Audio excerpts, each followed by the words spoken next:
United Nations estimates some 37 million people could be affected by it. It is the largest hurricane to form in the Atlantic Ocean in recorded history, with wind speeds in excess of 180 miles per hour, with wind gusts reaching 225 miles per hour. It has left a trail of destruction described as catastrophic in places like Barbuda, Anguilla, the British Virgin Islands, St. Martin, and St. Bart's. Based on early reports, 9 people are reported dead so far, and the death toll could rise. Category 5 Hurricane Irma is barreling through the Caribbean at this hour, with the potential to impact the Bahamas and eventually South Florida. There are a number of scenarios on the table for Irma over the next 5 days. Now is not the time to panic, but get prepared. Residents in those islands which form the Maikal constituency, Maiguana, Inagua, Crooked Island, Acklins, as well as Ryegate Island, were being evacuated as early as Wednesday. On this episode of On the Record, we present a 2-hour special broadcast examining the state of our readiness. We have projections, emergency response agencies, environmental analysts and volunteer groups, as well as representatives from the major utility companies and a psychologist to discuss the effects of this storm on our people. This is a show you do not want to miss. Get family members, call your friends for the next 2 hours as we get you ready for this monster storm. I'm your host, Jerome Sawyer. This is On the Record, Tracking Irma.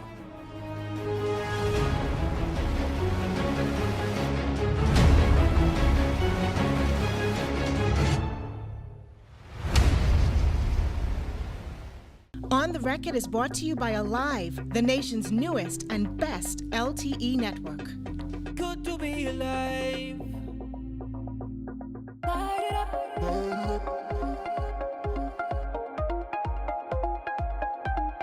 No one does summer like we do. It's just a way of life. Light it up.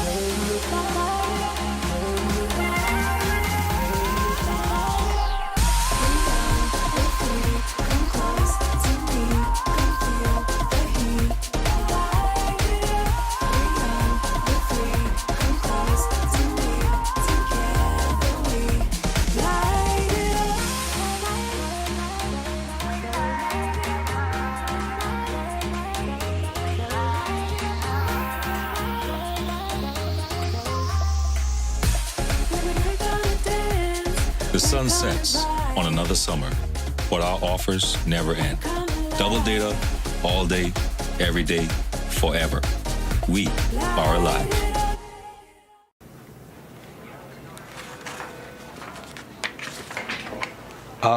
What are you doing? Calling the bank to order more checks. Go to epbahamas.com and order your checks from Executive Printers. Executive Printers. We're the authority in business and personal check printing in the Bahamas. Come in and see one of our specialists or visit us online at epbahamas.com to design and order your checks today.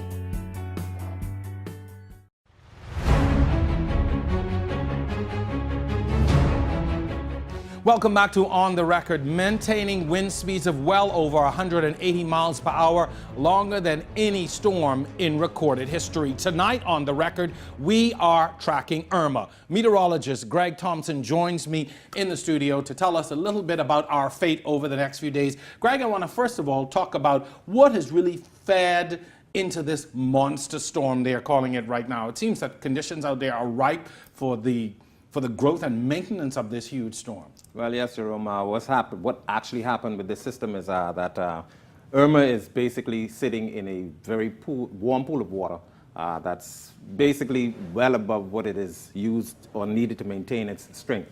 Has nothing to interfere with its development, no landmass. It's now encountering some landmass, Hispaniola, as well as Puerto Rico. But we are anticipating that once the system gets a little closer to Hispaniola, we are anticipating that it's going to be interacting with the mountain range there. But very little in terms of preventing this system to develop. over the last couple of days. It's why the system has blossomed. It would have come over those smaller Caribbean islands like Anguilla, Antigua, Barbuda, St. Bart's, etc. Did very little to even break it up, because usually it's, as you said, the large land masses that help to break these storms up and cause them to dissipate. That is correct. The smaller islands of the northern Caribbean islands, or the northern leewards, are very small, so they don't have too many mountain ranges that extend that far into the atmosphere.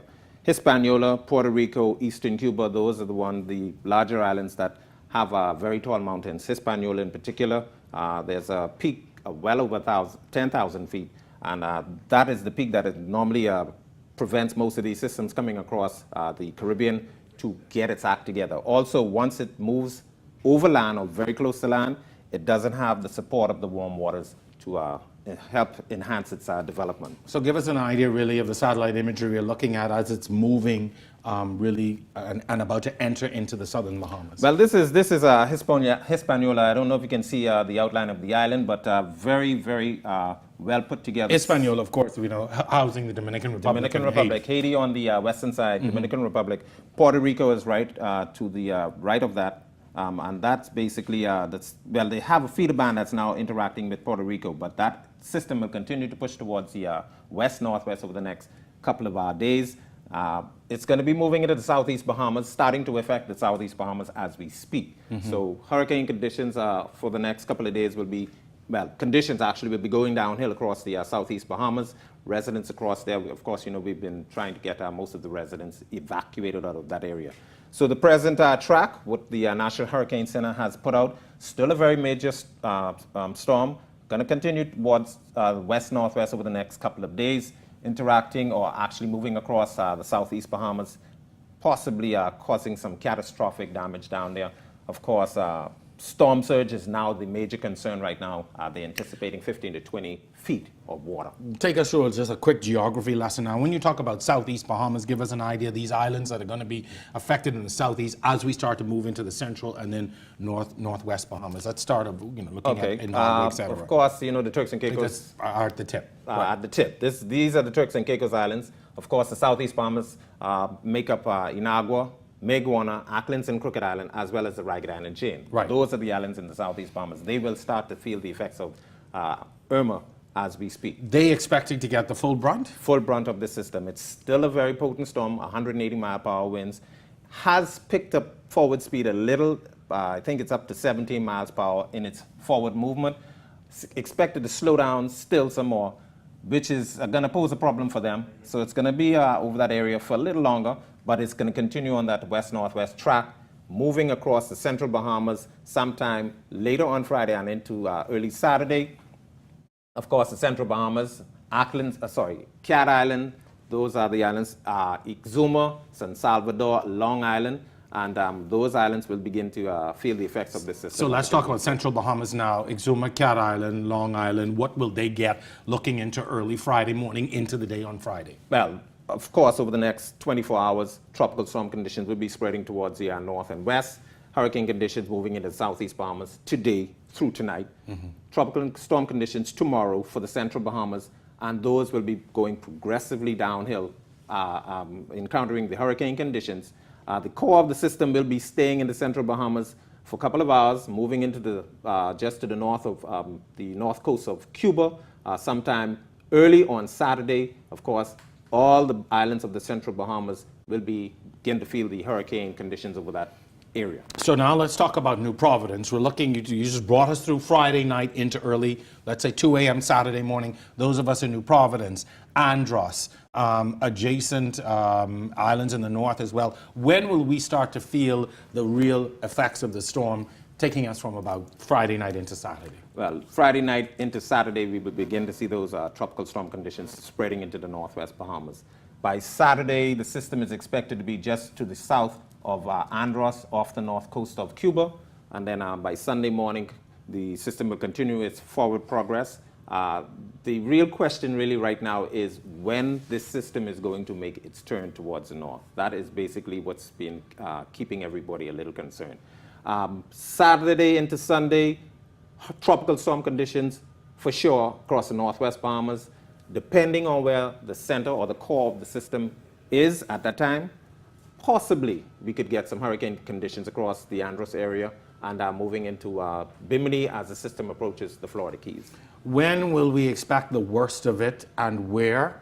On this current track, worst case scenario, what could happen, when, where? Throughout the entire chain, the southeast Bahamas is definitely not going to miss the hurricane conditions. The islands are so close, and there are just a few islands down there. For the central Bahamas, by late Friday into Saturday, hurricane conditions and tropical storm conditions spreading across the central Bahamas. Those are the islands of Long Island, San Salvador, possibly the tropical storm conditions only, but we are asking residents to prepare for a major storm because this is going to come through as a major storm. By Saturday into early Sunday, we expect those tropical storm conditions to be spreading into the northwest Bahamas, and as I mentioned before, it really hinges on where the system is If it's going to turn. Right. If it makes an earlier turn, of course. It's going to be right on top of us. Right on top of us. So hurricane conditions will be spreading across Andros and New Providence. Tropical storm conditions further out. Right now, the tropical storm conditions, last check, was up to 185 miles from the center. From the center. And hurricane conditions, the last time I checked, was 50 miles. It may have expanded a little more, but those are the conditions we expect to encounter across the system. Normally, a storm, I mean, and there's no sort of carbon copy for what will happen in a storm. Normally, we're on this end of the storm. Storms usually are out here, but we're now on the dangerous side of that storm. And explain the difference. Yeah, we tend to refer to once these systems come through, the right side of the storm as the dirty side or the bad side, where we get most of the damage. As you mentioned, most of the storms will probably most likely stay into the Atlantic, and we'll be on the slightly weaker side. Right. But that does not have anything to do with the core of the system itself. Right. If the core of the system itself does what like Matthew did last year, it came through the entire chain. So everybody within 20, 30 miles of the core felt hurricane conditions. As we're about to wrap up, what kind of conditions can we expect rain-wise, storm surge-wise, wind-wise? Winds are going to be maintained across the southeast Bahamas up to 180 miles per hour. That's the forecasted speed. Moving into the central Bahamas, they expect it to weaken slightly, possibly down to a Category 4, and continuing towards that into the portions of the northwest Bahamas and just south of the Florida Keys. We expect it to weaken even slightly more to possibly a Category 3. That is in terms of wind speed and storm surge. Storm surge across the southeast Bahamas. Last check, 15 to 20 feet. That is significant. A lot of these islands are going to encounter quite a bit of damage. Since we have already evacuated most of the southeast portions of the central Bahamas, any structures near the shoreline, possibly gone. Wow. We may not see those tomorrow. What about as it moves up into the central and particularly in the northwest, where the majority of us are located? Coming into the central and the northwest Bahamas, the storm surge will not be as large, but we still anticipate storm surge to be coming through that area, anywhere from 6 to 12 feet across the southern shoreline. What about flooding and the... Well, flooding is going to be significant, of course. Everybody remembers Matthew and what we encountered. If you are near the shoreline on the islands in the central Bahamas, we are asking you to move away from there. The northwest Bahamas, that is also going to be a challenge. The south side of the islands and the eastern side of the islands are going to see some storm surge. So, of course, because you encountered that storm surge before, we're asking you to move further inland. Definitely. And this is actually a very potent and dangerous storm, possibly catastrophic conditions across the southeast and central, well, definitely across the southeast. Central Bahamas possible, and like I said, all hinges on when that turn makes that turn. Then we can encounter. Greg, I wish you were here to give us better news, but I thank you for laying it out all for us here so that people understand the magnitude of this. I know you guys have a lot of work ahead of you at the Met Office, so we wish you well. Thank you so much for spending this time with us this evening. We appreciate it. We'll let you get back to work. I know you got lots to do. Thanks a lot, Greg. When we come back, we are going to look at how this storm is affecting our utility companies. How are they prepared? Are they prepared? And what you need to do to be ready. Stay with us. On the Record, Tracking Irma continues right after this.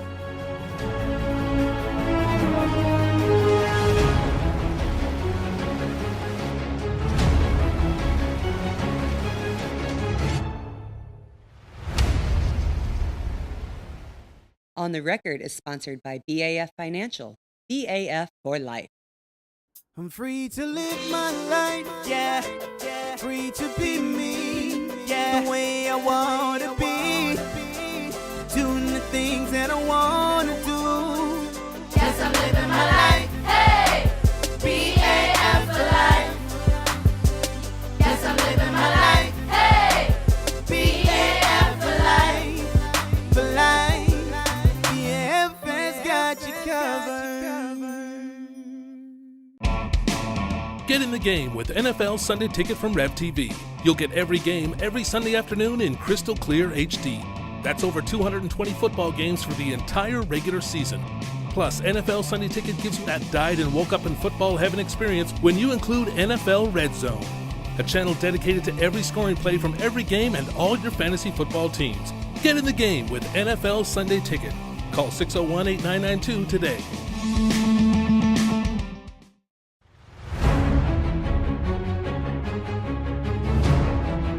We are on the record tonight tracking Irma, this storm so powerful it destroyed the wind machine and flattened the island of Barbuda. A rare storm battering several small Caribbean islands so far and placing this country and the nearby southern United States on high alert. My guest in studio, Sterling Mossy, is the Transmission Distribution Maintenance Manager with BPL, also Mr. Robert Deal, Deputy General Manager with the Water and Sewerage Corporation, and Sally Ann Chisholm of Environmental Health. Lady, gentlemen, welcome to On the Record. As I started out by saying, this is a special broadcast for us tonight as we are trying as best we can to prepare our people for the storm, which is really your only defense in a hurricane is to prepare. I'm going to begin by talking about what's happening in each of your various areas to prepare for this monster storm as it has been categorized. Mr. Moss, I'm going to begin with you. Yeah, thank you, Jerome. Good evening. One of the things that BPL is doing, of course, we consider that this is a very serious storm. So we have continued our 60-hour and 36-hour preparation towards this storm. So our crews have been mobilized. We engage in tree trimming now to essential places on this island. One of those is going to be our hurricane shelters, because we anticipate that those will be the areas that will require services immediately following a hurricane.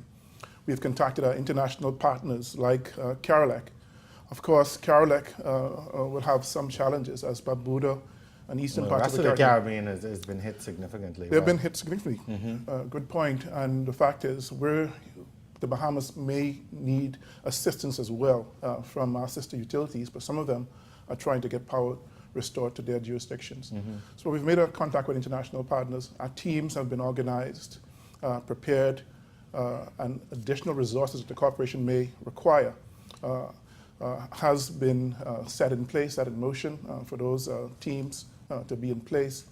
And then, of course, we would have prepared as an organization for hurricane stock, materials that we would need during these times. Right. Additional poles, those are on the island, and they are being secured as we wait for the approach of this dangerous storm. Okay, Mr. Deal, I'm going to swing to you now to speak about what is happening in water and sewage. And good evening, Jerome. Similar to BPL, we now in the final stages of our preparations. Our hurricane preparedness for 2017 would have started from late May, early June, and we now in the final stages. What we're doing now is ensuring that all of our tank levels are topped up, all of our emergency generators are fully stocked with fuel, they're ready to go, ensuring that our standby crews who will ride out the storm at our major stations here in New Providence and in the Family Islands are in place, and that our emergency response teams are prepared, they're organized, they've already been alerted. We have our crews ready to go, so as soon as the storm passes, we will get out there and ensure that if we have any impact, whether it be here in New Providence or in the Family Islands, we will rush to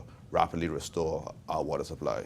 Okay, definitely. The utility companies are very important, but environmental health plays a significant role. I think sometimes we forget that because really the storm affects the environment and so many other things. So, Sally Ann Chisholm, you're here for environmental health. Tell us a little bit about the preparations that you guys have been undertaking over the past few days. Good afternoon. I just want to say here at Environmental Health, first I'm going to say we work very closely with NEMA in regards to hurricane preparation.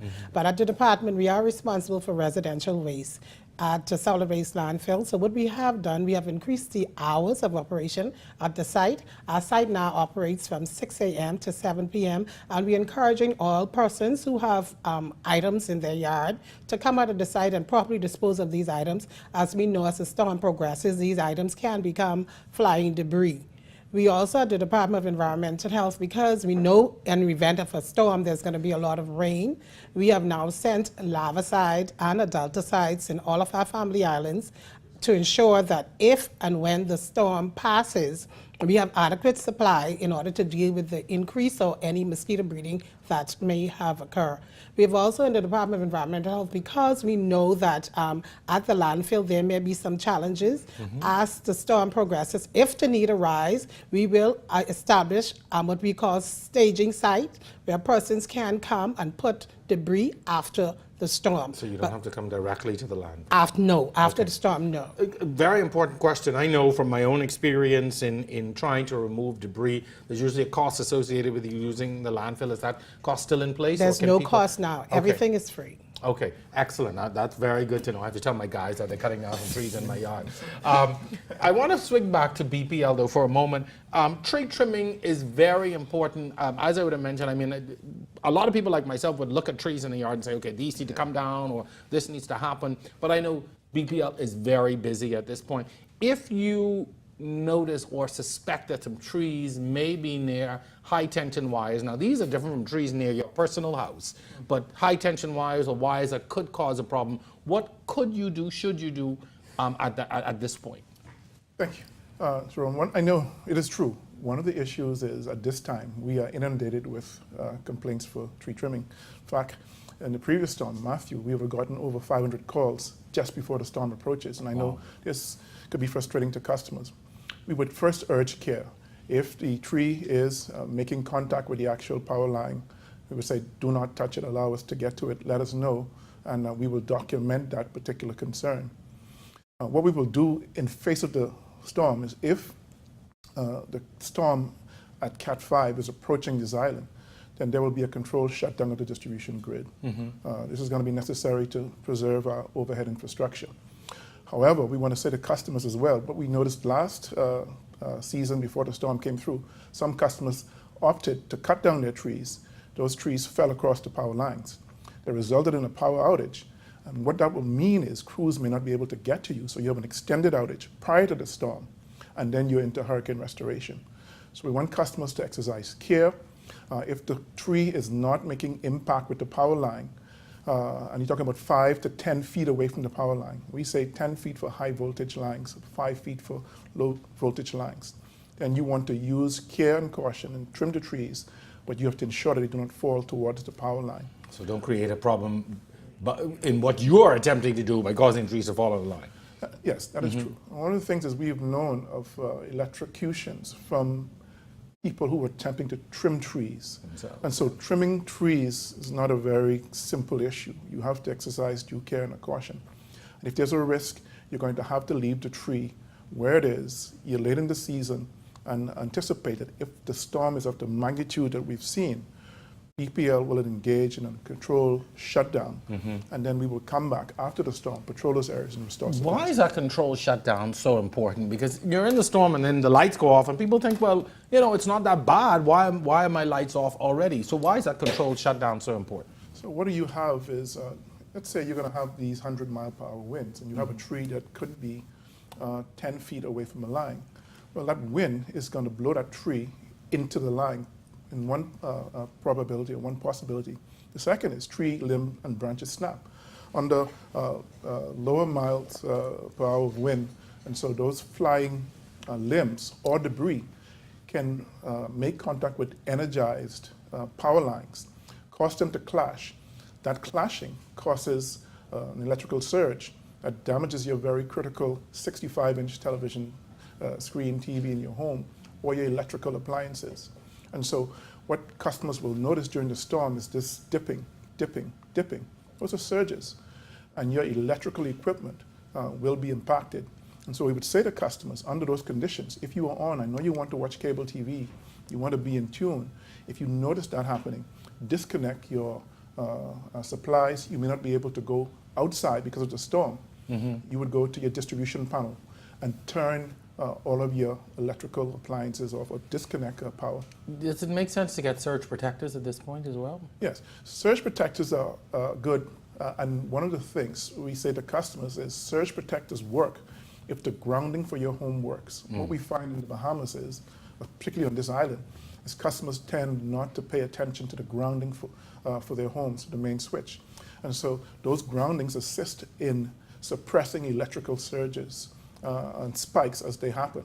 So, but the short answer, yes, those surge protectors are very important. However, if you notice that there's impacts being experienced to your home with fluctuating power, still disconnect. Shut it off. Go shut from the main source outside. Ideally, if you could get outside, but because the winds are going to be blowing, then go to the distribution panel. Okay. So distribution panel being we call it the fuses. Fuses, or it's normally located in the hallway of your home. Great. Or breaker switch. Yes. You just disconnect them one by one. Right. Okay. Sure. Good stuff. Good. Folks, we have lots more to get to, but we've got to take a commercial break. Stay with us. We are back on the record tracking Irma right after this.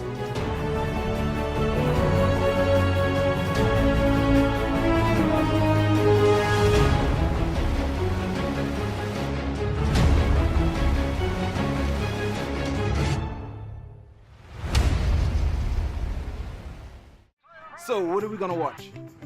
I want to watch Spider-Man. I have the popcorn. No, I don't want to watch that again. Let's watch something else. So, what do we think? We'll take it. Great. At Home Design Center, you'll find everything you need to breathe new life into your home. Furniture and accessories that will give you the style, comfort, and accents your whole family will fall in love with. It'll feel like home before you even get it there. Home Design Center. Make your house a home. 360 Waste Management delivers the best in residential and commercial waste collection, giving you high-quality customer service that goes above and beyond the call of duty. We also offer bin rentals in a variety of sizes from 10, 20, 30 to 40 yards, all to suit your needs.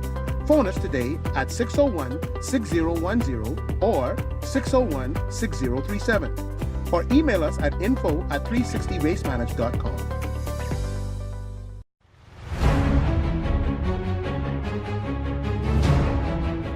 On the record tonight, tracking Irma, our guests in the studio, Sterling Moss of BPL, Robert Deal of the Water and Sewage Corporation, Sally Ann Chisholm of Environmental Health. Mr. Deal, when we think of hurricane preparedness, we just think of, I'm going to go out and buy water, gallons of water, 5 gallons bottles, etc., and we think that water. But I think sometimes we miss the fact that water is used for so many things in the home, and if something happens to your water supply, what do you do? Well, definitely, you definitely need to ensure that you have the water at home for bathing, washing dishes, and particularly for the bathrooms. What we encourage customers to do is store some water supply sufficient for those persons who will be at your home, whether it be the normal residents or visitors who may be coming to your home during the storm. Generally here in New Providence, we do not anticipate any major interruptions to the water supply system, and if there is, it should be very short.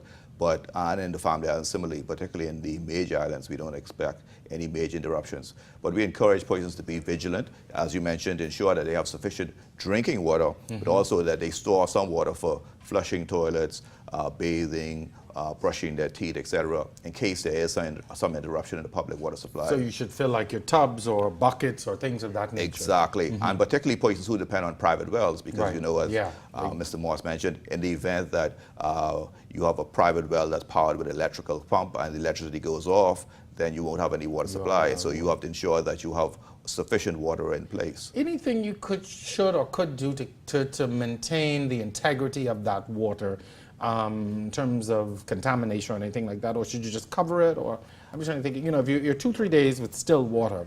It's generally for that short period and for toilet flushing, etc. That should be fine. Of course, the drinking water should be in proper containers, and you properly handle that. We also want to encourage customers and the general public that if they see any leaks in the streets, if they see any standpipes that are not working, because again, there are any number of Bahamians who depend on the public standpipes. And so if those standpipes are not working, if they're damaged, that you call us so we could urgently correct them. And also encourage people to be neighborly.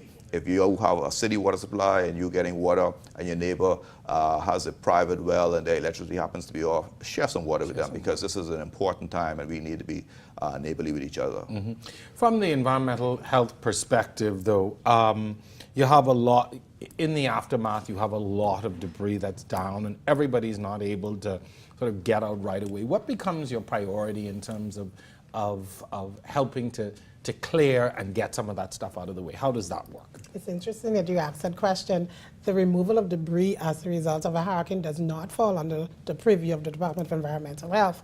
That is more or less the Department of Ministry of Works. Right. But what the department do, and as I said, that people, because there's so much debris and it may be a difficulty of getting them to the landfill, we will stage or we'll tell the public where you can carry these tree cuttings until we are able to properly dispose of it. But clearing of the roads and stuff is not our responsibility. Something people don't think about in a storm is the storage of trash. You're inside a building 2-3 days, you could have any number of people, you are accumulating garbage. What provision should you make within the home for things like that? Because that's something people may not think about all the time.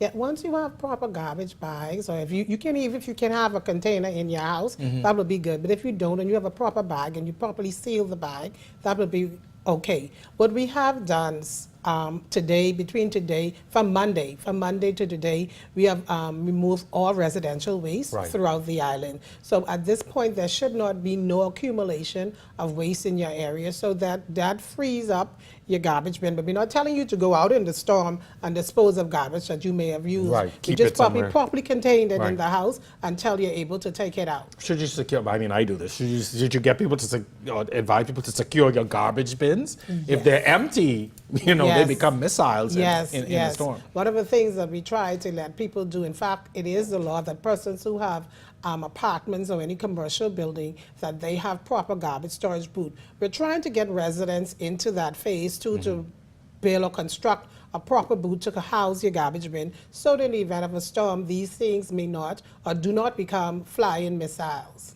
Okay, so let's talk a little bit now about storm passage. I mean, you can only prepare so much and hope and pray that, at the end of the day, it is not too bad. But I want to talk a little bit about recovery and how quickly that begins. Once you get the all clear from the Met Office and NEMA says, okay, it is safe to begin, what then happens? I'll come down the line. What happens now with BPL, for instance? How do you begin assessing and repairing? All right, so right after the storm, our damage and needs analysis teams hit the streets. We understand, like last year, some of the difficulties you have is getting through the streets with downed trees. You have people who are just after the storm want to have a look at what is going. A lot of storm assessors are out on the road. And so they impact us. But they don't impact, they create a problem. You don't have to be polite, they create a problem. And they also want to know when their power is going to be restored or utility as such, and they stop you at the same point in time. But the organization, BPL, will be working through an initial 24-hour period of damage and needs analysis to determine how our system has been impacted. We will also be restoring our transmission and distribution network on the island or on the various islands to get power restored to circuits that can be restored. Once we would have done our initial assessment and initial restoration attempts, then our teams coordinated in terms of restoring areas, and we approach it in terms of we go for the biggest bang for the buck. We want to restore as much of our customers on the island in the shortest possible time. So just so people understand, you look where, and then this is my own assessment, you look where there's the least amount of damage, where you can we call it low-hanging fruit, where you can sort of fix and get the most people on in the shortest possible time. Usually that's how it works. That is correct. And also in that, we will be concerned about some critical areas. Right. We're going to be concerned about the hospitals. And we are going to give attention to getting power back to a place like a hospital. Sure. We understand that there are places like hotels where a number of guests and a number of residents are. And if we can, we will do those as well.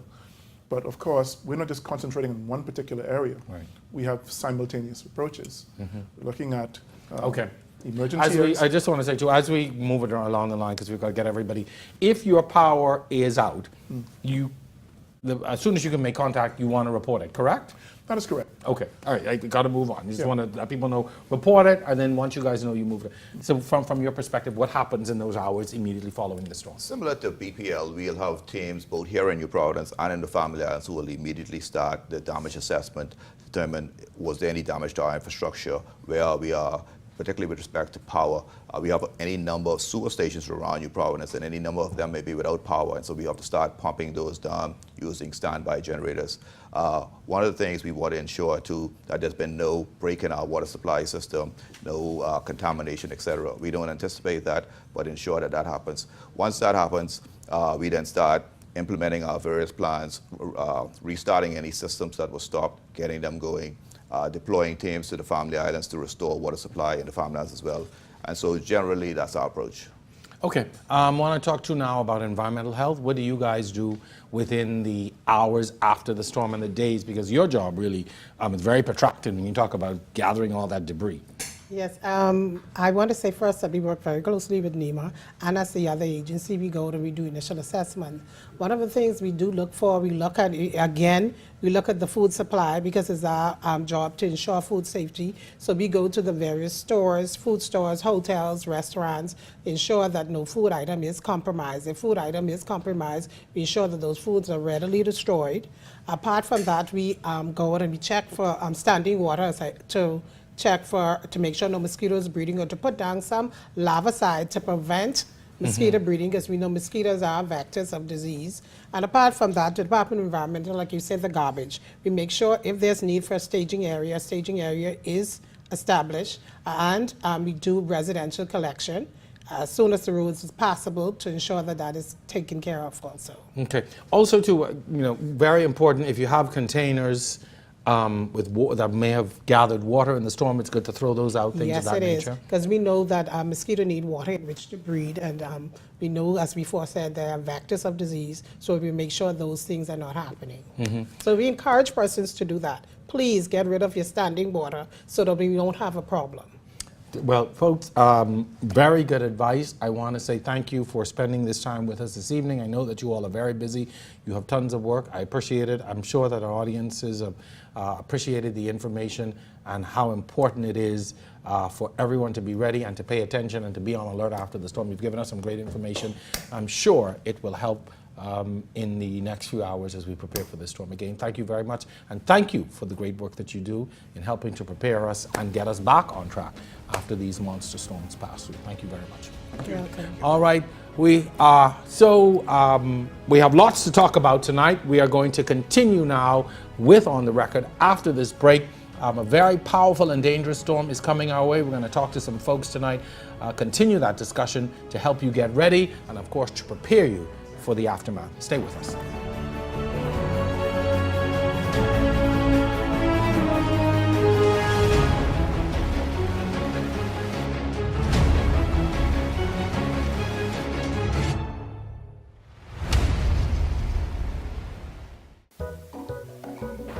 Yep.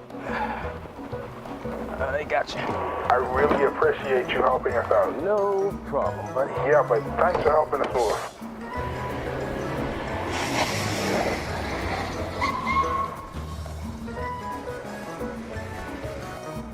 Oh, I serious. What happened, babe? What you mean?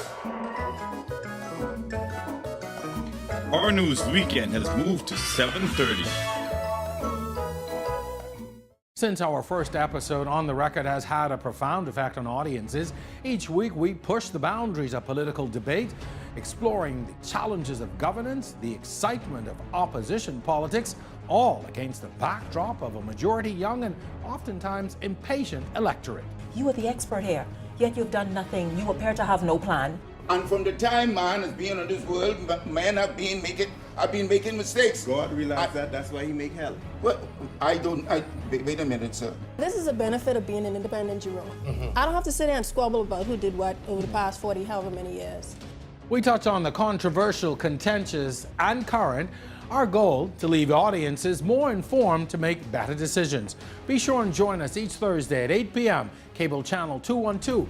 I'm your host, Jerome Sawyer. We hope to see you then.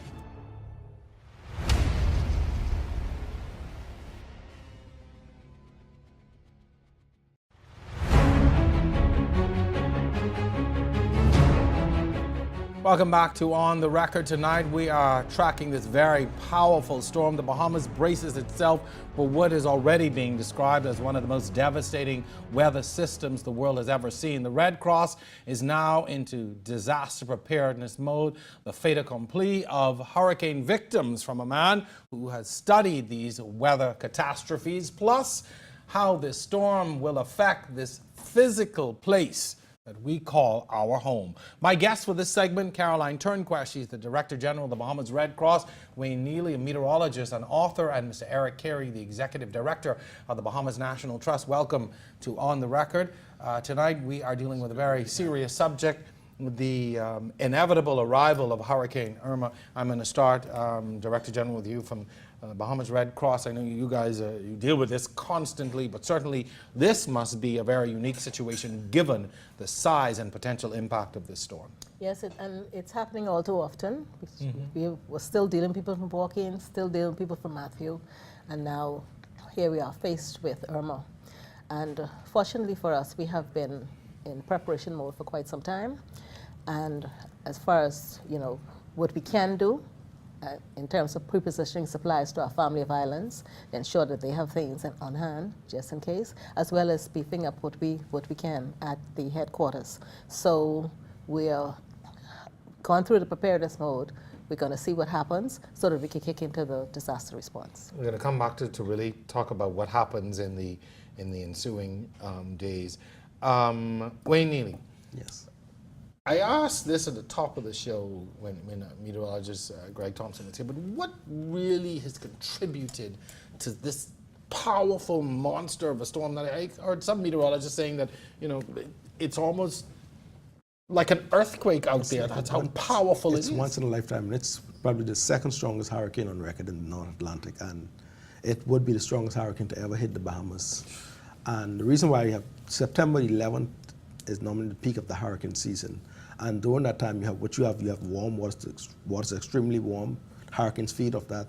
And you also have light winds in the upper atmosphere, and that's important because that allows the hurricane to continue to grow and feed off the warm waters. And those two combinations is actually combined to form, so to get a perfect storm out there.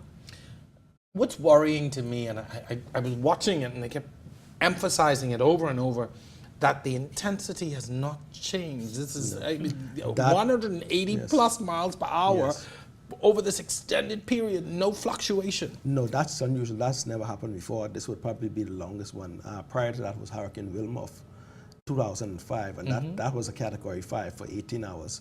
This one has been over 24 hours at 185 miles per hour, which is unusual because what happens is that intensity, it's very difficult. It's like an ice skater when he or she skates. She balls herself in close so that she can go fast, but at that fast speed, she cannot stay at that fast speed for a long time. Same thing with hurricanes, the same principle applies. And it's unusual, so this is definitely a record-breaking in many aspects. Well, clearly Wilma didn't get the memo on what should happen when it's an hurricane. Eric Carey, the National Trust must be very concerned about what is going to happen to our landscape. Absolutely. First and foremost, we worry, the human welfare aspect, our staff, their families. So we've evacuated. So one of our wardens has left Inago, one remains by choice. Our staff have left the Exuma Keys Land and Sea Park, and we closed the offices yesterday so that staff can prepare. Because even though we work in the area of the environment, our focus at this time obviously must be on our staff and our fellow citizens. But notwithstanding that, the natural environment sustains us. Whether it's tourism, beaches are going to be impacted because of erosion. The place is going to be torn up. Hotels are going to be damaged, etc.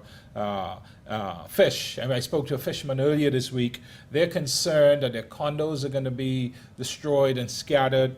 When Hurricane Andrew hit the Florida and Louisiana area, estimates, they did rough estimates, up to 200 million, fish and stuff like that were killed, etc. So it has a huge impact on the natural environment, and therefore, for years to come after, we're going to see the impacts on our way of life, fishing, tourism, water resources. Deal would have spoken about, Brother Deal would have spoken about that earlier. So the natural environment is going to be impacted and must be first and foremost.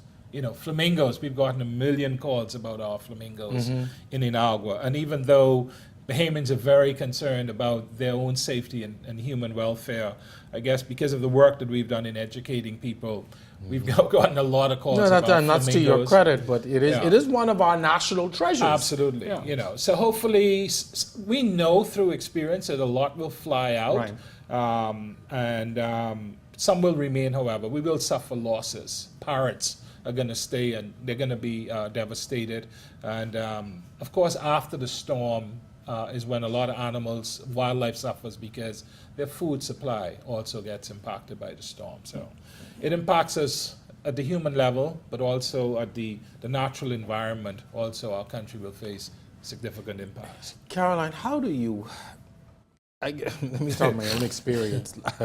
Over the weekend, I thought to myself, this cannot be happening. It cannot be that for the third year in a row, I'm having this sort of feeling, this foreboding feeling that, oh my God, we're about to go through a hurricane. How does an institution like the Red Cross keep going and keep, when you rely on the generosity of people who themselves are now affected by this? You've got family members, neighbors, friends who need that immediate help. But how do you keep functioning at a time like this? Well, it never stops. The training never stops, the preparation, the networking with partners, and so that's something that we have to constantly do.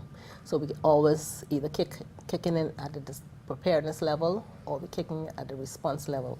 So a lot would have been learned from past hurricanes, and so you take your lessons learned and you'll know what to do in this case. Of course, there's no guarantee, but you try your best. I was about to say the one good thing is the experience will, you know, is preparing you in some ways. A lot of people want to help after a storm, but don't know what to do. Do I come to the Red Cross? Do I give?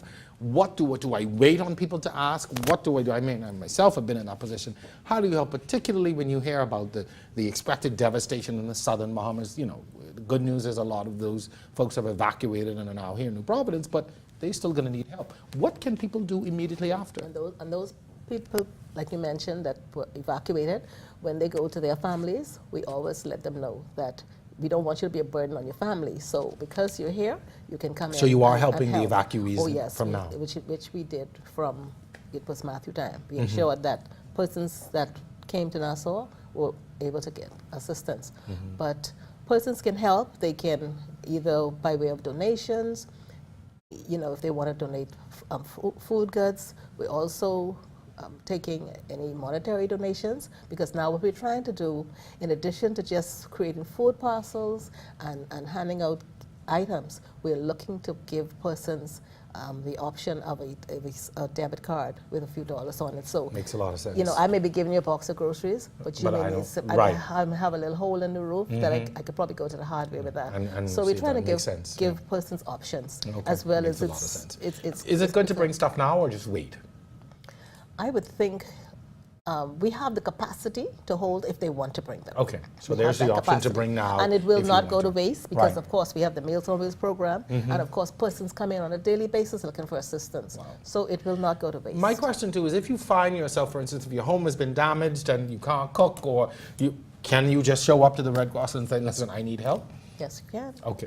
You know, for a lot of people, that's a pride issue. We have given out so many the one burner stoves. Right. We have along with the gas. I mean, they were going in droves. Good. Well, I'm glad to hear that people are preparing. Wayne, what can we expect as a people over the next 24, 48, 72 hours, given all that we've seen with the forecast track and the models and what people are saying? What can we expect? Best case, worst case scenario? Well, the worst case would be a 180 mile per hour winds impacting Inagua. And here in the province, we should get probably a high tropical storm to a Category 1 hurricane. And even with that, that's still significant. That still has the potential to cause great devastation. You can have power lines down, you can have your shingles off the roof, which can inhibit, can result in roof damage, or even the shingle gone. So you can expect some form of devastation, even though it's just a small category storm to impact the New Providence. We definitely will get devastation. So I do advise them to prepare for this storm as if it's the worst storm you've ever experienced. And you know, interestingly, in moving around in my own preparations yesterday, I got a sense that people were generally nervous. Yes, they were. People, I've never, in all of my 20 plus years of doing this, I've never seen this sort of level of concern. I don't know so much panic, but fear. I think they fear because they've experienced, and people ask me about hurricanes. Hurricanes tend to, I've written 10 books on hurricane, my 11 one's due shortly. And Hurricane Matthew did for me what those 10 books couldn't accomplish. People were prepared before Hurricane Matthew. People were prepared in Grand Bahama, thanks to Francis Jane and Wilma, and to a less extent North Eleuthera from Hurricane Andrew. But now Matthew did something that, for example, last week I went to the store, about a week and a half ago, I saw a whole line of people in the stores buying goods. I asked the manager what's happened, and he said people are preparing for the hurricane. Same This thing was from last week? From last week, yes. On the weekend, I went to get bottled water, and I had to wait for an hour and a half because people were getting water from a week out. Whereas last year, some people didn't even bother getting water. Right. But because after the hurricane of Matthew of last year, there was 1,500 people on the gas station line. Yeah. People in the restaurants, there was a long line at the local fast food restaurants. And people were waiting for 2 hours just to get a meal. And those are things that should have been done before the hurricane. And that's why Matthew taught us a lesson that I'm sure that the average Bahamian will never forget, especially Nassauvian. The experience is still fresh in the mind. Yes. Picking up on the lessons learned, Jerome, going back to the environment, you know, what we're learning is that we need to do better planning because we're destroying wetlands, yes, and destroying sensitive areas, but what we're doing is putting ourselves at harm because when you take out wetlands or you don't protect coral reefs, those are natural barriers to mitigate against the impact. Coral reefs dissipate the energy. So, you know, a coral reef off of western New Providence, which is what we call the 7 Mile Reef or the Andrews Barrier Reef, the waves hit those reefs first, and if they're healthy and intact, will break up and dissipate the waves, similar to mangrove systems. And we saw this in places like Andros in Matthew, where, you know, there probably was less devastation than it would have been if those mangroves, those healthy coastal barriers. Mangroves, you remember, have these tangled roots. Almost like fingers absolutely. in the ground. So in addition to animals hiding in those, they also dissipate the energy and help to prevent the impacts of storm surge. So picking up of Wayne's point about learning lessons, as a country, we need to think about better planning. You would recall that there was flooding in, I think, Tropical Storm Noel in parts of Long Island, where it had never flooded before. And when I spoke to some of the residents there, they pointed out the fact that some of the people had filled in wetlands because wetlands also serve as natural drainage points. You know, we don't have a lot of elevation in our islands, but wetlands are generally the lowest points of the island. So that's where the flood water goes. So when we destroy wetlands, we then create these entrapment physical barriers where water comes in and then it stays. Then you have the issue of disease because once it stays there longer, because if the wetlands were intact, it'd probably drain off in a couple of hours. But it stays, breeds mosquitoes. Then you got another problem. You have another problem on your hands. Absolutely. I wanted to explore that a little bit more, but we're at the point of our break. So we're going to take a break. But I do want to talk about how our development sometimes, and this rapid development and unchecked development sometimes, can really lead us down this very slippery slope when it comes to these kinds of weather systems. So stay with us. We are going to take a quick break. This is On the Record tonight, Tracking Irma. Stay with us.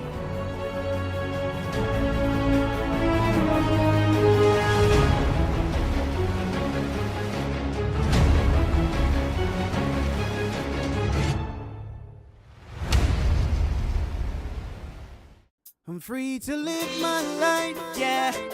Free to be me, yeah. The way I wanna be. Doing the things that I wanna do. Yes, I'm living my life. Hey, BAF for life. Yes, I'm living my life. Hey, BAF for life. For life, BAF.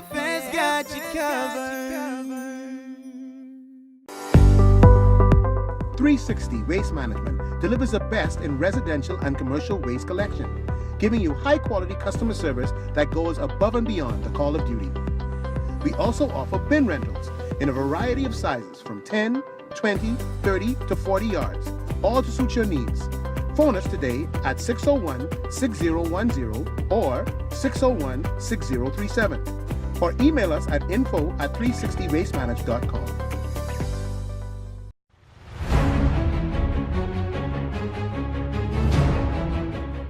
Welcome back. Tonight we are tracking powerful Hurricane Irma. In studio, Caroline Turnquest, Director General of the Red Cross, Wayne Neely, meteorologist and author, and Eric Carey of the Bahamas National Trust. Eric, as we went into the break, you really brought something into the discussion that I think is very poignant. And obviously, at a time like this, you're thinking about the now, but we have to really begin to reflect now on what we are doing to preserve our environment, to protect us against these storms. A lot of times there's this unchecked development. People are excavating, they are filling in, they're cutting down, they're doing all kinds of stuff to create these aesthetic things for construction.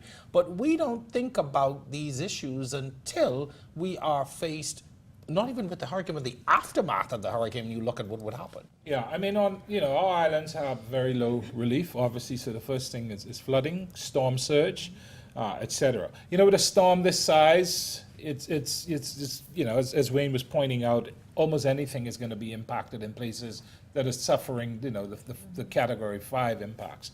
But for the other areas, the outlying areas, if we didn't destroy wetlands, we were having a discussion about trees. Some people worry about trees; they don't want them falling on their houses. But trees also help to break the wind energy as well, and probably protect a lot of homes from roof damage, etc. Of course, it falls on your that's a whole different discussion when you got a tree that's in your living room. But intact natural systems are naturally resilient to the impacts of hurricanes. And so when we insert ourselves as human beings into the natural environment, we should, through planning, think about that. So yes, we are going to build our homes and hotels and businesses because we have economies to sustain and homes to build. But we need to do a better job, and we need to think about the natural environment and the ways that we should be building in tune with the natural environment.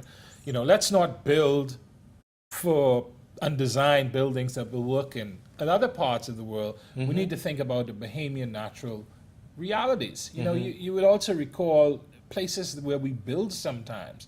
Auckland's, there was a lot of discussion about whether you should rebuild some of those homes in certain areas. People get used to living in a home. They don't want to move for nothing. But as we think about expansions of settlements or rebuilding, we really should be looking at the natural environment and ways that they could provide buffers against the potential of these devastating Very good point. storms. When we were kids in school, you'd sing that song, "Foolish Man Builds His House Upon the Sand." So sometimes I think of that, and particularly in times like this. Wayne, I want to talk really about the characteristics of this storm and some of the effects, the possible effects of this. When you're talking about storm surge, 15 to 20 feet, that you're talking about that storm surge covering sometimes an entire land mass. Yes, it would a Category 5 would give you 15, 20 foot waves with ease, and that's higher than actual building. In one cases, the roof of the building. And imagine Hurricane Andrew. They had several persons died in North Lucha. The water was up to the rafters. In this one, in March of last year, they also had waters up to the top windows of certain buildings. And that's important because if you tend to stay inside, you're going to be impacted by the surge of the storm. And for example, in Hurricane Wilma, we had a lady, Crystal Pintard. Her son, 1-year-old Matario Pintard, was lost. Water came into the house, flooded the roof, went to the rafters, and that was. So a lot of people, when they hear about removing from low-lying areas, it's not done to get them out, but as a precaution to avoid loss of property and loss of lives. And that's why that's important. Because the Category 5. The storm surge, what kind of flooding could we expect? I mean, I remember, I think it was Hurricane Michelle came at a time when we had spring tide. Yes. And so with the flooding and the spring tide, it exacerbated the problem. We also have spring tide now going on, so it could exacerbate the problem. it could make it worse, because what happens once you have spring tide, and also you add the fact of high tide as well, that would inhabit, because what happened once it rains, the water has nowhere to go but to rise up. And something you mentioned, people thinking to go up in the attic or go upstairs, and you know that I remember watching the coverage, the international coverage recently in Texas, where they were saying to people, do not go in the roof unless you have an axe or a way out. I remember interviewing someone in Long Island once who had to, you know, they had to cut their way out of the roof because they were stuck there. Every single major hurricane they've had that. In fact, last year, a gentleman, a family, a Boers family, they had actually had to ask to cut a hole in the roof for them to escape. So you may want to consider, you know, if you decide to go that route, how will you get out of that route? And that's why during the storm, I don't know if Hurricane Matthew last year, the Commissioner of Police and his crew had to go into use a dump truck to rescue persons. Many of those persons were stuck in the roof of their house. And this is very important. I want to bring this point home to people. If you are given an evacuation order, it is important for you to leave. Yes, that's correct. And because not just that you're endangering your life, but in the event that it gets bad, you now have to be rescued. Yes. So somebody has, or some group has to take an unnecessary risk. And you're putting their lives at risk. You put their lives at risk as well to save your life. And sometimes that doesn't make much sense. Thankfully, last year, I think with Matthew, they rescued 500 to 600 persons in dump trucks, the Commissioner of Police and his crew. And you're putting their lives in danger to save your life. And sometimes it's not worth it. Caroline, we have a situation where people economically may not be able to prepare themselves for the storm. I mean, I walked in a couple of places yesterday and people were buying generators at $1,400 a pop. Everybody's not able to afford that. Some people, you know, depending on when your paycheck comes, you may not have a thing on which to get your supplies. How can, you know, if I find myself, I've got kids, or I'm, you know, I'm just indigent, or I just don't have it, what can I do? Well, if you're in an area where, especially if it's prone to flooding, we suggest you take to the shelters. Shelters, a lot of Bahamians don't like shelters, but you know, it's not home, it's not a hotel, but you'll be in a safe environment. You know, so we recommend persons, and sometimes they make shelters fun, you know. A lot of people together, but safety first. Don't worry about, you know, getting the expensive stuff. Safety first. So ensure that you gather up your, you know, or if you have a family member that has basically like on a hill and a secure place, you know, go and what stay about with if you family. have a family member who has a disability or a severe medical problem? Should you try and go to the shelter early? Those should contact the Princess Margaret Hospital, PMH, to ensure that, you know, they are lodged with the hospital, especially if they need medical care. Right, but if you, let's say you have someone who has a disability in a wheelchair or something, does it make sense to think early enough, you know what, my mom's in a wheelchair, things could get bad, maybe we should go to the shelter early? Yes, certainly, because if you have to evacuate in a hurry, then it becomes even more tenuous. In those hours after the storm, your team is going to be busy. Yes, because the first thing we do is what we call our rapid assessment, where we would, you know, go around the landscape as best we can to see what damage has been done. And basically, like we did with Matthew, we were door to door in the southern area, just trying to find out what are your most important needs, what are your priorities, so that we can, you know, adjust and shift what we need to. And of course, if folks want to donate or want to help or et cetera, they can just come to your headquarters right there. Yeah, so they can call us, 323-7370. They can shoot us an email. And you guys have an app as well, yes, correct? We do. Yes, we have we'll talk about that very app. quickly. Yes. Your Red Cross app and what that does and how people can get it. The Hazards app, we have, you're sending out alerts. We have been sending out, you know, encouraging people to prepare, as well as we'll be sending out alerts on the app. The app also has what we call a toolkit. There's a flashlight, there's a strobe light, as well as a siren and alarm. That you can actually get by downloading the app. You can download the app. You need Wi-Fi to download it, but you don't need Wi-Fi to so but you don't need it to access it. So you can get it on any phone. You can get it on an iPhone as well as Samsung. Oh, excellent. Well, folks, we are getting ready to move further in the discussion, but I do want to thank you very much for stopping by. The information has been very helpful. I know that you're going to be very busy over the next few days and weeks and possibly even months dealing with everything that's happening. But thank you very much for providing some very valuable information. Good luck to you all. Thanks again for coming by. Thanks, Jerome. All right, well, we are going to continue our discussion. We're going to expand it a bit more to talk about how folks are getting ready. And there's another side to this that we are going to examine, not just the physical readiness, but certainly the mental part of all of this. We are now, for the third straight year in a row, having to deal with a major hurricane. What is that going to mean for not just the physical landscape for a lot of us, but mentally, psychologically, how are we going to deal with this? We've got that and much more on the other side of the break. Stay with us.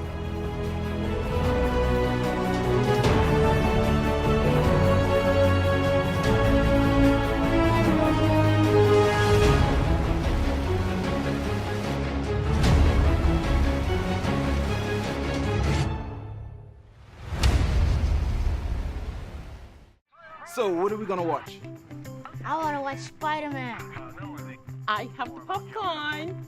No, I don't want to watch that again. Let's watch something else. So, what do we think? We'll take it. Great. At Home Design Center, you'll find everything you need to breathe new life into your home. Furniture and accessories that will give you the style, comfort, and accents your whole family will fall in love with. It'll feel like home before you even get it there. Home Design Center. Make your house a home.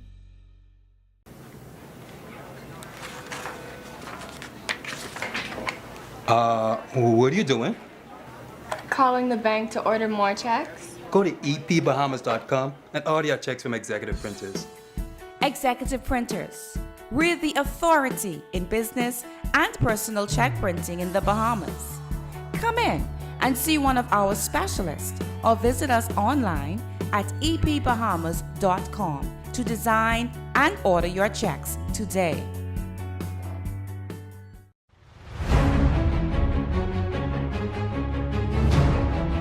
Welcome back. Tonight we are tracking powerful, strong, dangerous Hurricane Irma. It is important not to focus on the projections, but simply be prepared.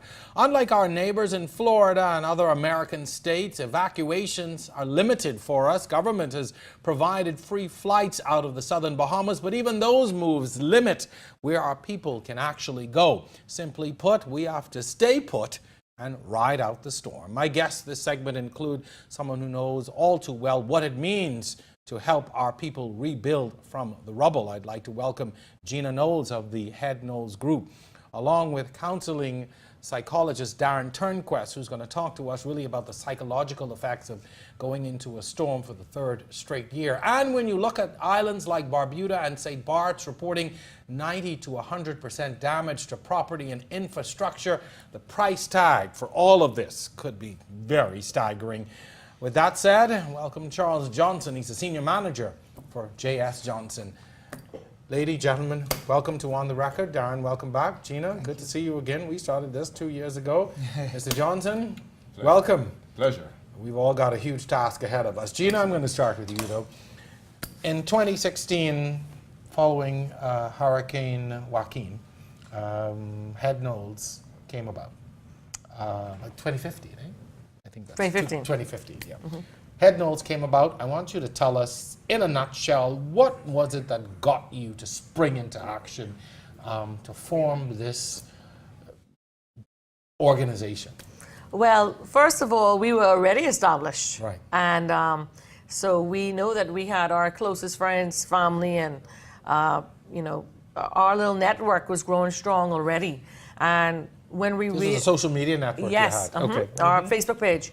And when the storm was in place, moving, and we realized that it was hitting the south at the moment. It hadn't got to us yet. We, you know, Leah and I said, we got to do something. And it was so funny when, you know, we just simply went and said, hey, who wants to help? And we said, can you just bring stuff to Island Cellular? And we thought that we would get a few cases of water, you know, cans of tuna and corned beef, and in a matter of an hour, an electronics store completely turned into a mom and pop shop. And that's when we realized, okay, this is going to be big, and we can actually help a lot. And the more we we said about it, the radio station came, and I mean, it took off, and it was so awesome to watch how quickly the country came together, united. You moved from there to a warehouse, from a social media network of, I guess, of a few hundred to several thousand now, and helped to bring relief to Long Island, Acklands, Crooked Island, Maguana, in an unprecedented way. You know, when I think back at it, it really, it makes us very emotional, because you would never think, because especially what our country is going through right now with the crime, and there's so much hate. And so when it happened and we said, we need help, can you come and volunteer? And Jerome, I can tell you, I remember when we were at the warehouse and we were loaded with people, and this group of 9 young men came in their jeans hanging down and these white wife beater shirts, and they walked into, and I was like, normally you would have and that's exactly how I was. I was like, can I help you? And they said, yeah, we come to help the people from Acklands. And I was like, okay. And they introduced themselves, and I said, well, since you're young men, we're gonna split you all up, you know, to help lift. And we watched these people come together, and I mean, from the doctors, the lawyers, the millionaires in the country, down to these young boys. And everybody was working together as teams. And, you know, just down to when you and I went to Long Island, and we saw it.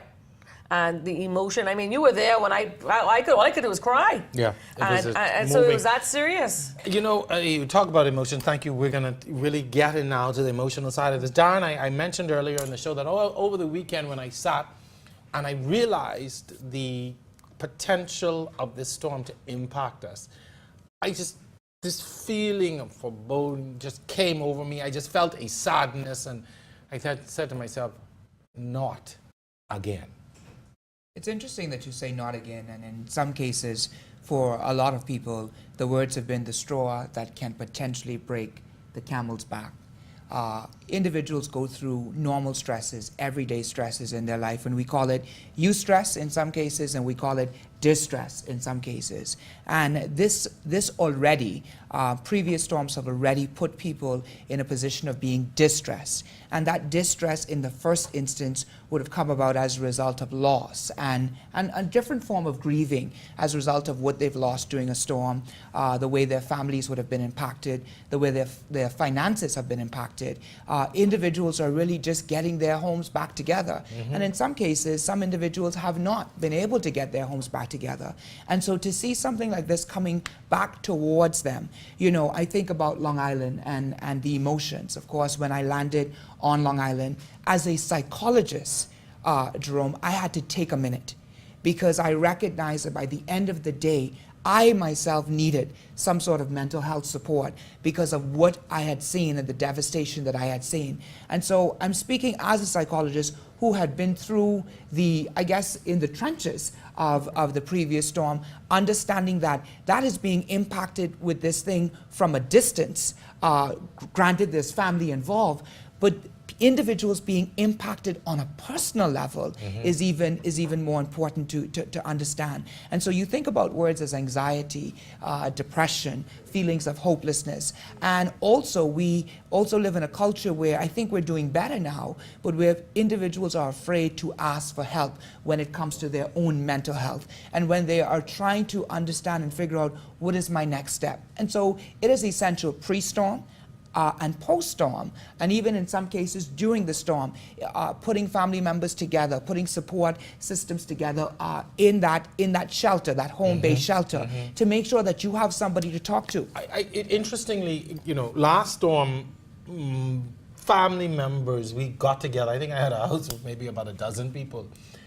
And despite the stress of it, it was still a family time. And a together time. Yeah. You know, I'll tell you one thing that individuals in Long Island and Crooked Island told me, especially when they landed in Nassau and when we went to visit them. They said, Mr. Turnquist, the hardest thing for us was to sit in our house and listen to the sound all night. You can't do that alone. So you got to sit still, you got to weather the storm, Yeah. but you got to have those support systems next to you. And also to make certain that if there are individuals who have pre-existing conditions, mental health conditions, that right now is the time for you to secure that medication. It's the time for you to understand exactly what you need to do in case something happens. And also you have elderly individuals who are Alzheimer's as well. These sort of instances, these sort of experiences bring about a high level of stress that causes another type of reaction. I've got to move quickly before we go to the break. Charles Johnson, I'm a homeowner, a car owner, looking at all of this now, thinking, what can I do? What should I do? What is going to be my fate over the next few hours or days? Jerome, thank you very much. Listening to Darren and Gina, and I thought of the slogan of J.S. Johnson, we provide peace of mind. You know, one of the things I can certainly say, J.S. Johnson has been in the business for nearly 100 years. We celebrate 100 years of providing insurance services to the Bahamas. And we have experience perhaps just with every hurricane that has passed through this country in the last 100 years. And I believe we are able to deliver on our promises to our clients. We just wish to say that it is important that persons buy insurance before a hurricane is I should say, there's nothing you can do at this point. Exactly. Usually when a warning is posted by the authorities, and maybe just before that, insurance companies generally impose what we term a moratorium on hurricane coverage. And unfortunately, that is in place for the entire country at the moment. So one cannot purchase hurricane insurance today. But for those persons who have purchased the hurricane insurance on both their properties and on their vehicles, you can rest assured that we are ready and able to respond to their needs following an event such as this. We are at the point of that we need to take a break, but when I come back, I do want to explore this a little more. If you have insurance, I think there's some things you probably should be doing in terms of knowing what you have and what is covered. We'll talk about that once we come back from our break, but stay with us. We will be back on the record.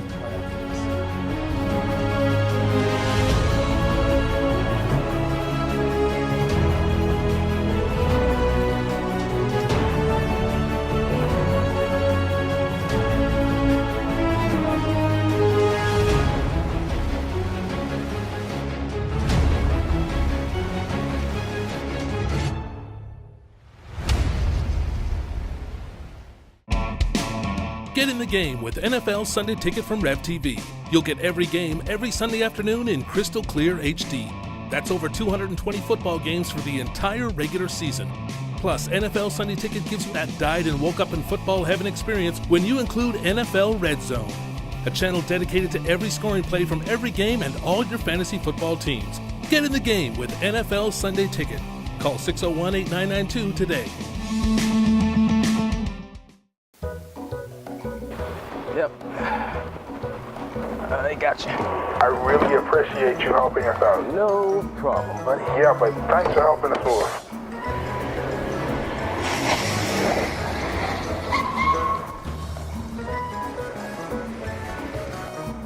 Oh, I serious. What happened, babe? What you mean? Our news weekend has moved to 7:30.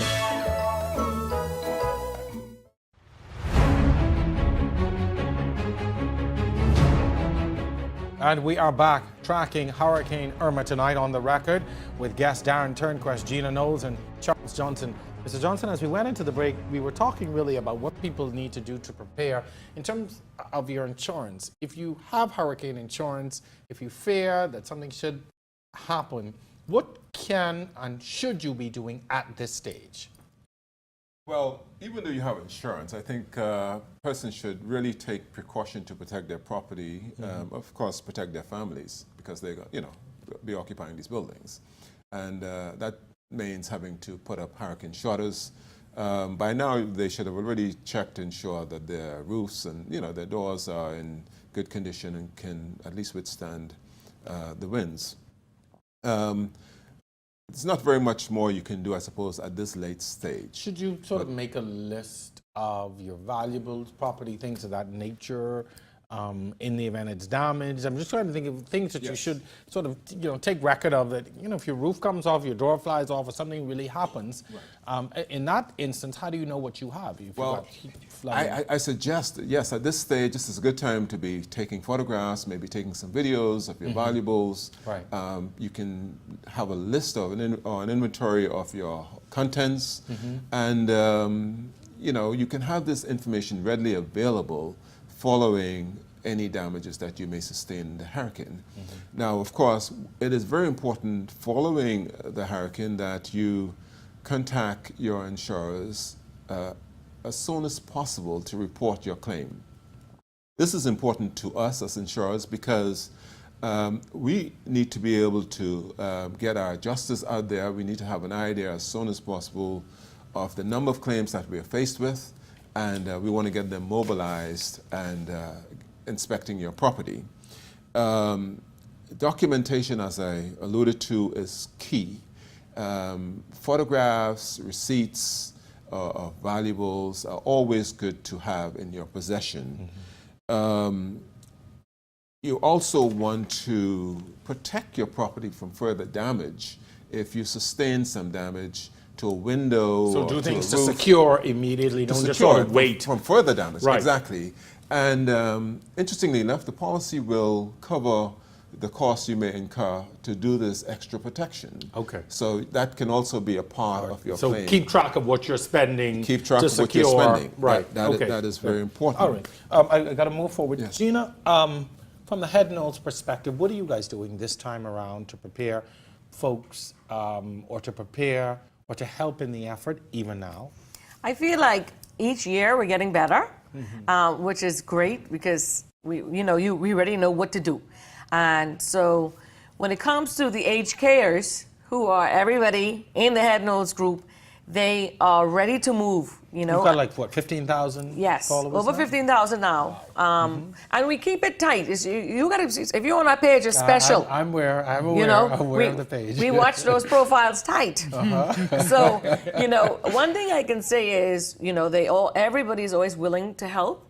And so right now we were helping with the evacuations yesterday, trying to tell everybody, please leave, even though you have those stubborn people. And we are now telling everybody that when they were buying their goods, to make sure buy for others. Good. So when it comes to, the Red Cross or one of the shelters, that they contact us and they say, hey, can you help us we need a cooler down here. I understand you were already getting contacted from some shelters. Yes, Yeah. so they'll inbox us. And then I have people inboxing me to volunteer. And we try to tell everybody, okay, we need to stay together. So I'm not individually sending out, notes. I tell everybody, go to the page, hit on a thread. So when we say we need you all to move, everybody's already on it, which is great. And then...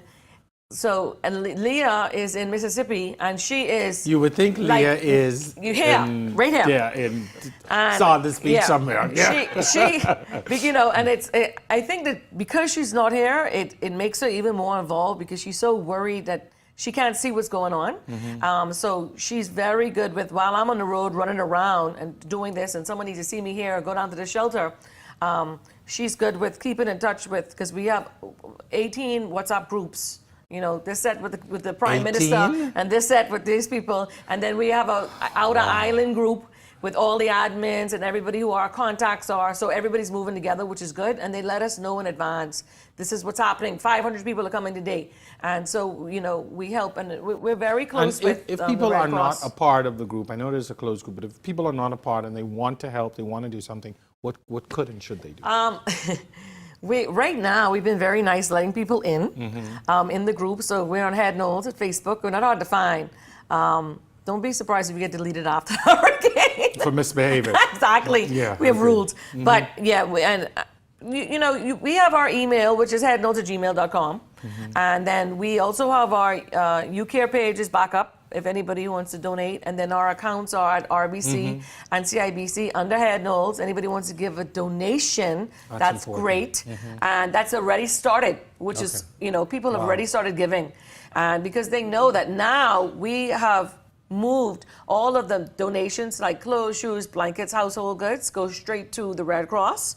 and we let them distribute. Because Excellent. we're moving now on to, we're giving generators Right. and big stuff, Yeah, you know. good stuff. All right, Darren, I want to talk a little bit more and get really into how people need to be preparing, particularly for the aftermath. We're going to spend the next few hours hunkered down in this storm. Many of us are going to be affected, our families, our neighbors, and it's going to affect our mental state. Of course.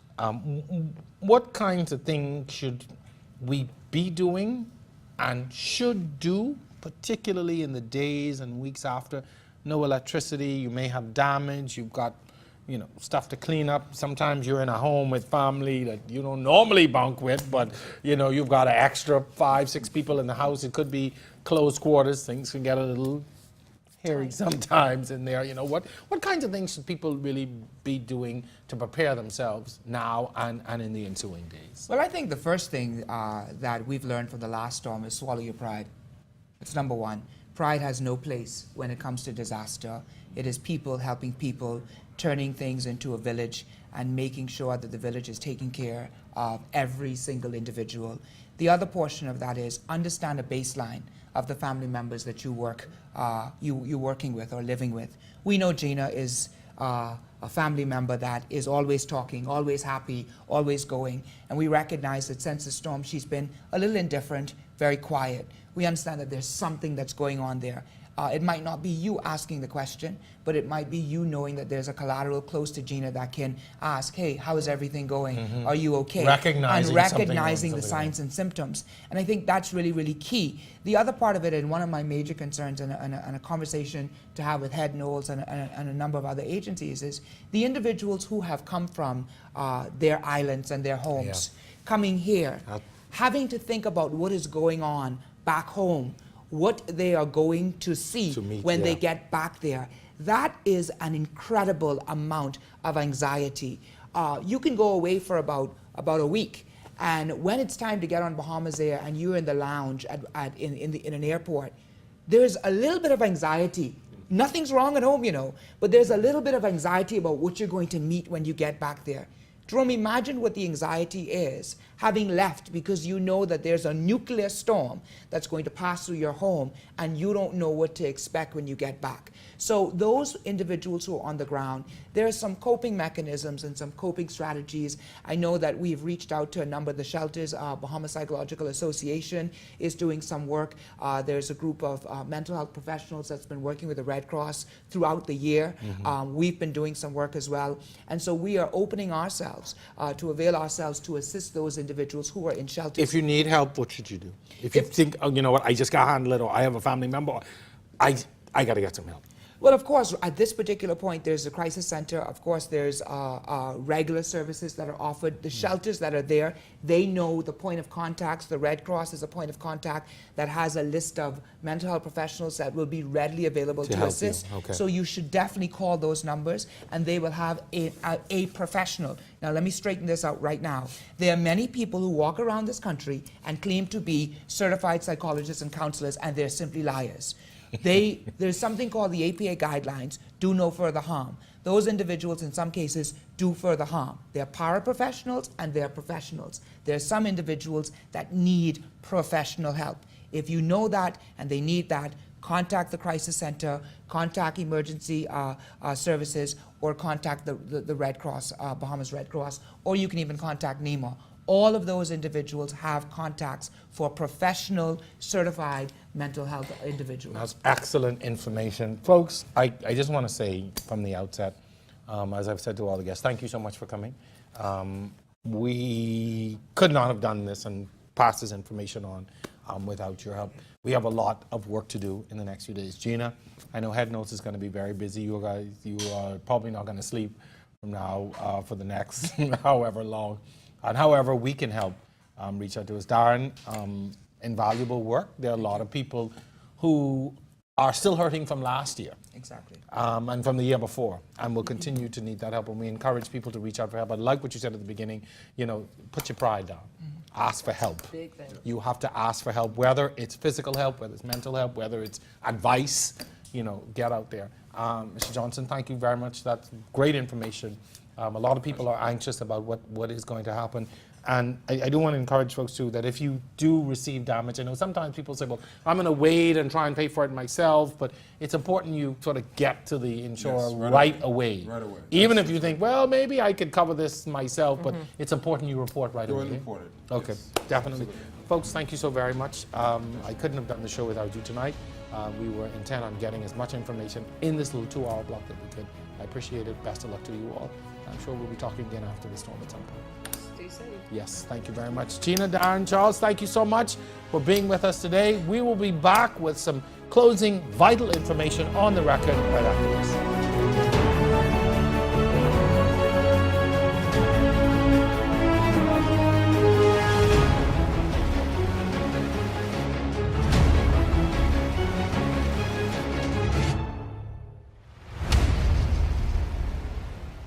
Since our first episode on the record has had a profound effect on audiences, each week we push the boundaries of political debate, exploring the challenges of governance, the excitement of opposition politics, all against the backdrop of a majority young and oftentimes impatient electorate. You are the expert here, yet you've done nothing. You appear to have no plan. And from the time man has been on this world, men have been making mistakes. God realized that's why he make hell. Well, wait a minute, sir. This is a benefit of being an independent juror. I don't have to sit there and squabble about who did what over the past 40, however many years. We touch on the controversial, contentious, and current. Our goal, to leave audiences more informed to make better decisions. Be sure and join us each Thursday at 8 p.m., cable channel 212. I'm your host, Jerome Sawyer. We hope to see you then.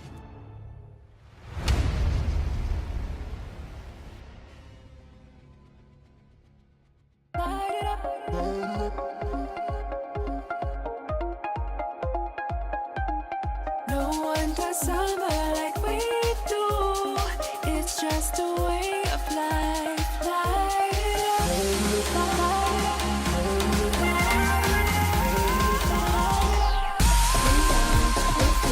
Come close to me. Come feel the heat. Light it up. We're free. Come close to me. Together we light it up.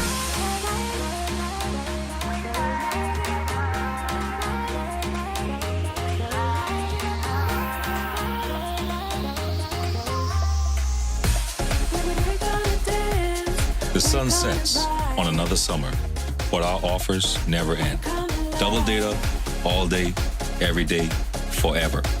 We are alive.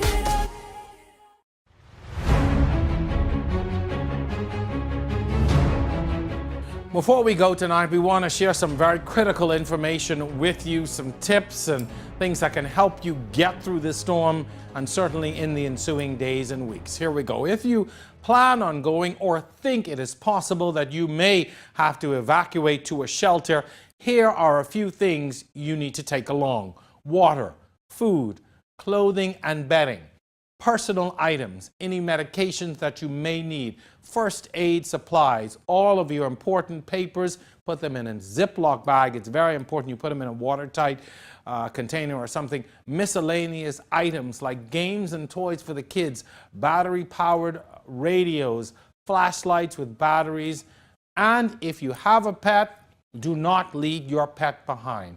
Find a pet-friendly relative or friend's house out of the evacuation area, or you may stay at a place that is pet-friendly. Last resort, find a pet-friendly emergency shelter. Here are some tips, of course, for your home. Be ready to set up a home away from home if you have to. Take a shower and eat before you leave your home. Register immediately upon entering a shelter. And of course, obey all shelter rules. That is very important. As soon as you arrive, let people know that you are at that shelter, and it's important that you abide by the rules. Here are a few general guidelines to follow before, during, and immediately after a storm. Before the hurricane hits, make plans to secure your property. Permanent storm shutters offer the best protection for your windows. A second option is to board up your windows with marine plywood cut to fit and ready to be installed. Tape does not prevent windows from breaking. Again, tape does not prevent windows from breaking. Install straps or additional clips to securely fasten your roof to the frame structure. This will help to reduce roof damage. If you can, trim trees and shrubs around your home to minimize the risk of broken branches and debris. Clear all loose and clogged rain gutters to prevent misdirected flooding. Determine how and where to secure your boat if you have one. Consider a safe room in your house. Keep a well-stocked emergency survival kit in case you lose power. Think about what you might need if you are isolated for a number of days and must endure a long power outage. Fully fuel your vehicles. That's very, very important. Now, during a storm, here's what you should do. Stay informed by monitoring the storm via radio, TV, and internet. Once again, radio, TV, and internet. Be wary of too many social media sites and WhatsApp messages that are not properly vetted.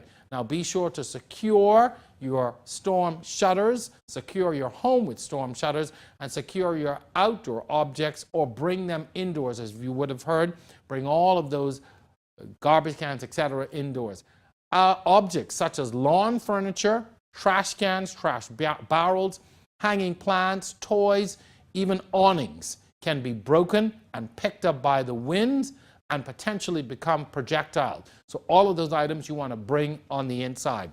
Turn off utilities if instructed by the authorities to do so. Otherwise, turn your refrigerator thermostat to its coldest setting and keep the doors closed as much as possible. Turn off your propane tanks. Avoid using the phone except for serious emergencies. Have a certain amount of cash available. If power is lost, ATMs may not be working. Moor your boat if time permits. Ensure a supply of water for sanitary purposes, such as cleaning or flushing toilets. Fill up your bathtubs and other large containers with water. If you have to evacuate, consider the following conditions. If you are directed by local authorities to do so, be sure to follow their instructions. This is very, very important. If you are instructed to evacuate, follow the instructions. If you feel that you are in danger, if you are unable to evacuate, go to a safe room in your home.